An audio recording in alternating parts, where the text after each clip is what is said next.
Patrick អូសួស្តីលោកគ្រូ អូ សួ យបាទសុខសប្បាយអត់ បាទខ្ញុំសុខសប្បាយថ្ងៃនេះ អូសុខសប្បាយបាទ បាទហើយនឹងលោកគ្រូសុខសប្បាយថ្ងៃនេះអត់ ថ្ងៃនេះខ្ញុំសុខសប្បាយនឹងហើយចុងសប្តាហ៍បងទៅណា ក្នុងសប្តាហ៍ខ្ញុំមិនទៅណាទេខ្ញុំស្នាក់នៅផ្ទះ នៅផ្ទះ បាទខ្ញុំសម្រាប់នៅផ្ទះខ្ញុំ ខ្ញុំទៅខេត្ត ទៅខេត្ត បាទបាទ អូលោកគ្រូសារ៉ាបានទៅខេត្តណា ទៅខេត្តកំពង់ចាម អូកំពុង ទៅចូលរួមកម្មវិធីការ អូចូលរួមជាមួយកម្មវិធីការ បាទបាទ អូលោកគ្រូសប្បាយចិត្តដែលបានចូលរួមជាមួយកម្មវិធីការ សប្បាយសប្បាយគឺយើងញ៉ាំអីយើងរាំ រាំដែរ បាទបាទ អូ អូហើយរៀនច្រើនអត់ថ្ងៃនេះ បាទថ្ងៃនេះខ្ញុំរៀនច្រើនខ្ញុំបានរៀន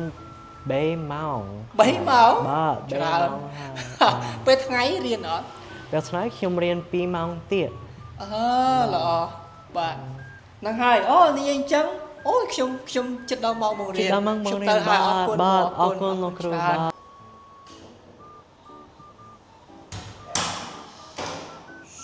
អូស្ដីគ្រូ អូសួស្តីលោកគ្រូ បាទអរគុណសោះណា អត់ទេអត់អីចេញអង្គុយសិនលោកគ្រូ បាទបាទ លោកគ្រូអត់បរិញ្ញានេះនេះ បាទមានសិស្សតែតិចទៀតរៀនហើយ អូ អូនិយាយអញ្ចឹងលោកគ្រូស្គាល់សិស្សដែលរៀនមួយខ្ញុំដែរខ្ញុំគាត់ត្រូវបដូររៀនមួយអ្នកគ្រូ ណាគេលោកគ្រូ អូ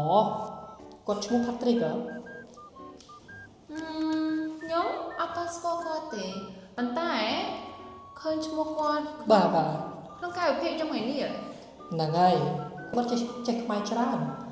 គាត់និយាយគេបានច្រើនណាស់ឡើងដូចខ្មែរទេ អូមែនឡងលយ